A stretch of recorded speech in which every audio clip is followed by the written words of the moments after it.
दिमागदार ननद। अर्चना अभी कुछ दिन पहले ही अपने मायके से होकर आई थी, इसलिए वो बहुत अच्छा फील कर रही थी।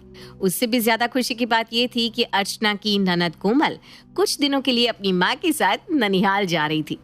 अर्चना को इतना खुश देखकर अर्चना का पति मुकेश कहता है, अरे क्या बात है अर्चना, आज तो तुम बहुत खुश लग रही हो। इस बार मायके वालों ने कुछ ज्यादा ही प्यार दे दिया क्या, जो इतनी खुश नजर आ रही हो। मेरे मायके वाले तो हमेशा मुझे बहुत प्यार देते हैं, पर मेरी खुशी का राज तो कुछ और ही है। अच्छा, ऐसी कौन सी खुशी मिल गई है तुम्हें? खुशी की बात तो है ही, आखिर कुछ दिनों के लिए ही सही, पर आपकी दिमागदार ननद अपने ननिहाल तो गई। अब वहां के लोगों का दिमाग खा रही होगी और कुछ दिनों के लिए मुझे मिलेगी शांति, परम शांति। अर्चना की ये बात सुनकर मुकेश हंस पड़ता है। मुकेश को इस तरह से हंसता देख अर्चना को गुस्सा आ जाता है और वो अपने पति से नाराज होते हुए कहती है, ऐसा कौन सा जोक मार दिया मैंने जो इतनी तेज से हंस रहे हो? तुमने कोई जोक नहीं मारा, पर जो तुम्हारी खुशी है ना, बस चंद ही मिनट में खत्म होने वाली है, क्योंकि माँ जिस गाड़ी से जा रही थी वो गाड़ी खराब हो गई और वो लोग वापस आ रहे हैं। अब मेरी प्यारी बहना कहीं नहीं जा रही। इतना बोलकर मुकेश वहां से चला जाता है। ये खबर सुनकर बेचारी अर्चना के तो होश ही उड़ जाते हैं और वो बेड पर बैठ जाती है। कुछ देर बाद उसे अपनी सास की आवाज सुनाई देती है और उसका मुंह बन जाता है। अर्चना बहू, अरे अर्चना बहू, जरा एक गिलास पानी तो लेकर आ, प्यास के मारे गला सूखा जा रहा है। भगवान जी, आपसे मेरी थोड़ी सी भी खुशी बर्दाश्त नहीं होती क्या? माँ आ गई अच्छी बात है, पर कोमल को तो अपनी नानी के पास जाने देते, कुछ दिन का तो सुकून मिलता मुझे। भगवान, ये क्या किया आपने? इतना बोलकर अर्चना अपना सर पकड़कर बैठ जाती है। आप सभी यही सोच रहे होंगे ना कि आखिर अर्चना अपनी ननद से इतना परेशान क्यों है। हाँ, ये देखते हैं अर्चना अपनी ननद से इतना परेशान क्यों रहती है। सास की आवाज सुनकर अर्चना जल्दी से पानी लेकर जाती है, जहां वो देखती है कि काफी देर से शोभा के फोन पर फोन आ रहे हैं। माँ जी, आपने अपना फोन साइलेंट पर रखा है क्या? कब से आपका फोन बजे जा रहा है? अरे बहू, मैं अंगूठा छाप, अब मुझे कहाँ पता ये स्मार्टफोन कैसे चलाया जाता है। पता नहीं कब से बजा जा रहा है, मुझे तो समझ में भी नहीं आ रहा कि इसे उठाऊं तो कैसे। शोभा की ये बात सुनकर कोमल फोन उठाकर अपनी माँ को दिखाती है और कहती है, माँ मुझे बताती तो मैं आपको सिखा देती कि फोन कैसे उठाते हैं। ये देखो, मैंने कितनी आसानी से इस फोन को उठा लिया। कोई सा भी फोन हो, फोन को ऐसे ही उठाते हैं। कोमल, माँ जी को भी पता है कि फोन हाथों से इसी तरह से उठाया जाता है, पर यहाँ माँ जी ये कहना चाहती है कि कॉल कैसे उठाए ताकि माँ जी फोन पर बात कर सके। तो ऐसा बोलना चाहिए था ना माँ को। क्या माँ, कभी भी ना बातों को क्लियर नहीं करती हो और ना ही पूरा बोलती हो। चलो, मैं अब फोन उठाती हूँ और तुम बात करो। इतना बोलकर कोमल फोन उठा लेती है और जैसे ही अपने हाथ में रखती है, एक बार फिर अर्चना कोमल से कहती है, कोमल, अब फोन उठा ही लिया है तो उसे स्पीकर पर रख दो ताकि हम सबको पता चल सके फोन किसका है। ठीक है भाभी, अभी फोन को स्पीकर पर रख देती हूँ, 1 मिनट रुकिए। इतना बोलकर कोमल फोन को ले जाकर म्यूजिक स्पीकर के ऊपर रख देती है। ये देखकर अब शोभा और अर्चना दोनों अपना सर पकड़ लेती हैं और एक बार फिर अर्चना कोमल से कहती है, मेरी प्यारी ननद जी, फोन को स्पीकर पर रखने से मेरा मतलब था कि फोन का जो स्पीकर है ना, उसके ऊपर रखो ताकि हम सब सुन सके। अरे तो ऐसा बोलना चाहिए था ना भाभी, माँ के साथ रहकर आप भी उनकी तरह बन गई हो। 2 मिनट रुको आप। इतना बोलकर समझदार कोमल फोन के ऊपर स्पीकर रखने लगती है। ये देखकर जल्दी से अर्चना कोमल के पास जाती है और उसके हाथ से फोन ले लेती है। ये तूने सही किया बहू, वरना ये बेवकूफ लड़की आज हमारा नुकसान ही कर देती। माँ, मैं आपकी बेटी हूँ, पर आप ना हमेशा भाभी की साइड लेती है। मैंने तो वही किया जो भाभी ने कहा। भाभी को ही सोच समझ कर बोलना चाहिए ना। आप और भाभी ना कभी बातों को क्लियर नहीं करते। हाँ हाँ कोमल, तुम बिल्कुल सही कह रही हो। तुमने बिल्कुल वही किया जो मैंने कहा था। गलती तो मेरी है जो मैं तुम्हें कुछ समझा नहीं पाती। तुम जाकर आराम करो, फोन को हम देख लेंगे कि फोन को स्पीकर के ऊपर रखना है या उसके नीचे। अब कोमल आराम से अपने कमरे में चली जाती है और अर्चना एक बार फिर अपनी सास को फोन लगा कर दे देती है और रसोई में खाना बनाने के लिए चली जाती है। अब इसी तरह से कुछ दिन बीत जाते हैं और एक दिन मुकेश खाना खाते हुए सबसे कहता है, मेरी 3-4 दिन की ऑफिस की छुट्टी है। मैं सोच रहा हूँ इन छुट्टी में हम कहीं बाहर चले। अच्छा हुआ बेटा जो तेरे ऑफिस की छुट्टी पड़ गई। कितना टाइम हो गया है पूरे परिवार को एक साथ किसी धाम पर गए हुए। हम किसी मंदिर होकर आते हैं। हाँ माँ जी, आप बिल्कुल सही कह रही हैं। मेरा तो बहुत दिल कर रहा है हरिद्वार जाने का। एक काम करते हैं ना, 2 दिन के लिए हरिद्वार होकर आते हैं। अब पूरा परिवार हरिद्वार जाने की तैयारी में लग जाता है। क्योंकि अर्चना के पास बहुत सारा काम था, इसलिए थोड़ा सा काम अर्चना अपनी ननद को सौंप देती है। कोमल, मैंने सारी तैयारी कर ली है, बस कुछ हल्का फुल्का बनाने का रह गया है। ऐसा खाना जो 2 दिन के सफर में चल सके। तो तुम एक काम करो ना, ऐसा टिफिन तैयार कर लो जो 2 दिन तक चल सके, जब तक मैं तुम्हारे भैया से पूछ कर आती हूँ कि हमें कब निकलना है। हाँ हाँ भाभी, क्यों नहीं, ये काम तो मेरे बाएं हाथ का खेल है। आप फिक्र मत करो, मैं संभाल लूंगी। चलो, कभी तो तुम्हें मेरी बात एक बार में समझ में आ गई। बेचारी अर्चना पहली बार कोमल की बातों पर विश्वास कर लेती है और टिफिन की जिम्मेदारी उस पर छोड़ देती है। अब अगले दिन जब पूरा परिवार निकलने लगता है तो अर्चना कोमल से कहती है, कोमल सारी पैकिंग हो चुकी है, हम सब निकलने वाले हैं। तुम अब तक टिफिन लेकर नहीं आई। मैंने बोला था ना कुछ हल्का फुल्का बना लेना जो 2 दिन तक चले। हाँ भाभी, मैं अभी लेकर आती हूँ। आपको पता है मैंने इतना अच्छा टिफिन बनाया है जो 2 दिन से भी ज्यादा चलेगा। इतना बोलकर कोमल टिफिन को ट्रॉली बैग की तरह चलाते हुए लाती है। ये देखकर सभी घर वाले हैरान हो जाते हैं क्योंकि कोमल ने बड़े से टिफिन में 4 पहिए लगा दिए थे जिसे आसानी से चलाया जा सकता था। ये देखकर शोभा अपनी बेटी से कहती है, कोमल बेटा, आखिर तूने इस टिफिन में ऐसा क्या भर दिया जो तुझे इस टिफिन में पहिए लगाने पड़े? ज्यादा भारी है क्या टिफिन? नहीं माँ, टिफिन तो अंदर से खाली है, इसमें तो भाभी खाना रखेगी। भाभी ने मुझसे क्या कहा था कि मैं ऐसा टिफिन बनाऊं जो 2 दिन तक चले, तो मैंने तो इतना मजबूत टिफिन बना दिया जो हमेशा चलेगा। देखो, बिल्कुल ट्रॉली की तरह और हमारी तरह चल रहा है। कितना भी चला लो इसे, मस्त है। माँ जी, गलती हो गई मुझसे जो मैंने खाने की जिम्मेदारी अपनी इस समझदार ननद के ऊपर छोड़ दी। मैंने इससे कहा था 2 दिन का टिफिन बनाना।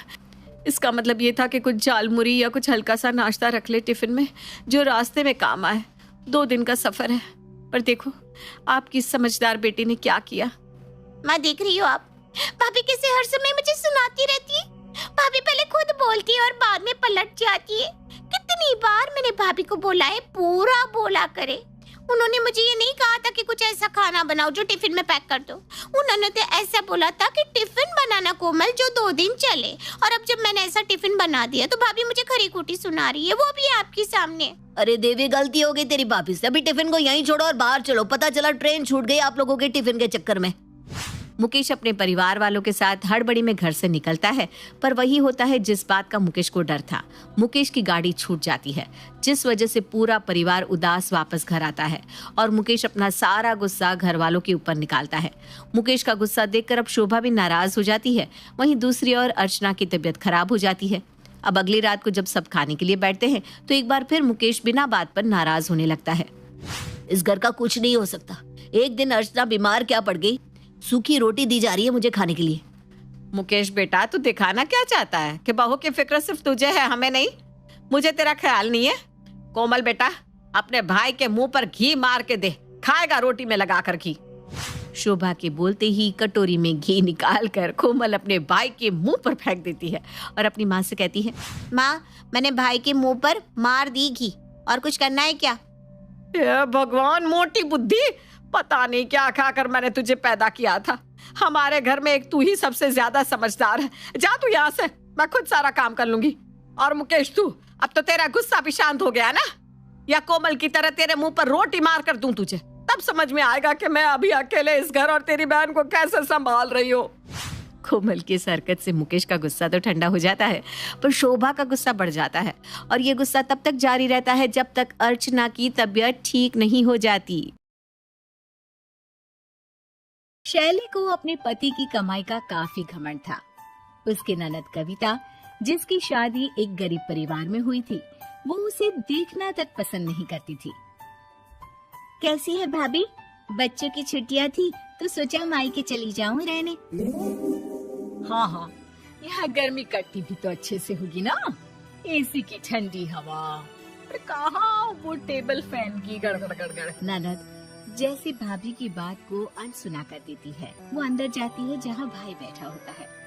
आ गई मेरी गुड़िया रानी, बच्चों को लाई कि नहीं? अच्छा सुन, ऊपर वाला कमरा मैंने तेरे लिए रहने को तैयार कर दिया है, एसी भी लगवा दिया है, आराम से रह। बाकी जीजाजी और तेरी सास के क्या हाल है? बहन भाई को सारा हालचाल सुनाकर अपने कमरे में चली जाती है। बहन को कमरे में रुके अभी 2 ही दिन हुए थे कि भाभी शैली आ जाती है। क्या बात है, कमरा तो बहुत ठंडा कर रखा है। पर कविता वो क्या है ना, अब माँ पापा तो तुम्हारे रहे नहीं, और तुम तो जानती ही हो कि भैया भाभी से कहाँ किसी का मायका होता है। समझ रही हो ना? क्या कहती कविता? जहाँ 2 महीने मायके रहने आई थी, वहीं 10 दिन में ससुराल जाने की तैयारी करने लगती है। पड़ोस की सहेली कविता से मिलने आती है। अरे कविता, इस बार सिर्फ तेरे लिए आई हूँ मैं ससुराल से। यार कितनी अच्छी जिंदगी थी ना शादी से पहले। ससुराल की खिटपिट से तो मायका ही अच्छा था। शायद। अरे क्यों ऐसे ढीले ढीले बोल रही हो? मैं आज जाने की तैयारी कर रही हूँ। जीजा जी की याद आ रही है क्या? अरे क्यों जा रही है? तेरा भाई तो इतना अच्छा है, देख कितना अच्छा कमरा बनवाया है तेरे लिए।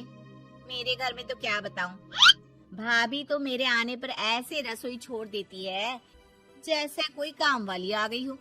ये नहीं सोचती कि बेचारी ननद ससुराल में भी काम कर रही है और मायके में भी। नहीं, मायके में तो थोड़ा आराम मिल जाए, लेकिन ना जी ना। नहीं, मेरे तो भैया भाभी दोनों ही अच्छे हैं, बस घर छोड़कर रहना ठीक नहीं लगता। वहाँ भी मेरी जरूरत है ना। तभी बाहर से भाभी की आवाज आती है। अरे खुद के घर में तो कूलर भी नसीब नहीं है, यहाँ आकर महारानी को एसी चाहिए। बच्चों के नाम पर आ जाती है हर गर्मी में यहाँ खून पीने। अरे धीरे बोलो ना, सुन लेगी। और वैसे भी घर तो उसका भी है ना। है नहीं था, इतना तो पैसा लगाया था इसकी शादी में। अब लड़का निकम्मा निकला तो क्या किया जाए? क्या तेरा पति कुछ नहीं करता? इन लोगों ने तो शादी के वक्त बोला था कि बड़ी धर्मशाला है, दुकान है, पढ़ा लिखा है। क्या हुआ? कविता कुछ नहीं बोलती, वो रोने लगती है। पास में खड़ा होता है कविता का बेटा रिंटू। माँ घर चलो, मैं पापा की बुराई नहीं सुन सकता। कविता सामान और बच्चों को लेकर निकल ही रही होती है कि भाई सामने आ जाता है।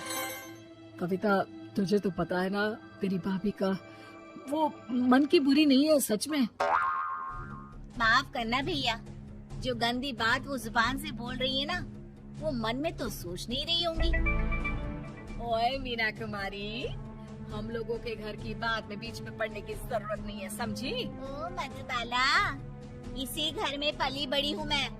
तुम तो कल की आई हुई बहू हो, बहू की तरह रहो। और कविता, मुझे कम ना समझना। अरे 2 मिनट नहीं लगेगी इनकी अकड़ उतारने में। अरे चुप हो जाना, चल मुझे बस स्टैंड तक छोड़ दे। कविता भाई की तरफ देखती है और हाथ में कागज देती है। भैया, ये इनका रिज्यूम है, कहीं कोई नौकरी हो तो। भाभी भाई के हाथ से कागज लेकर वापस कविता के ऊपर फेंक देती है। अरे कोई नौकरी वोकरी नहीं है, हम लोगों का बिजनेस है और किसी को अपने बिजनेस में घुसाने की जरूरत नहीं है, समझे? कविता रोने लगती है और रो रो कर घर से चली जाती है। शैली का बेटा बोल पड़ता है। माँ, बुआ क्यों रो रही थी? रिंटू भैया क्यों चले गए? अरे चुप कर, जा जाकर पढ़ाई कर। भैया क्यों रो रही थी? बड़ा आया बुआ का भतीजा। देखो शैली, ये तुमने अच्छा नहीं किया।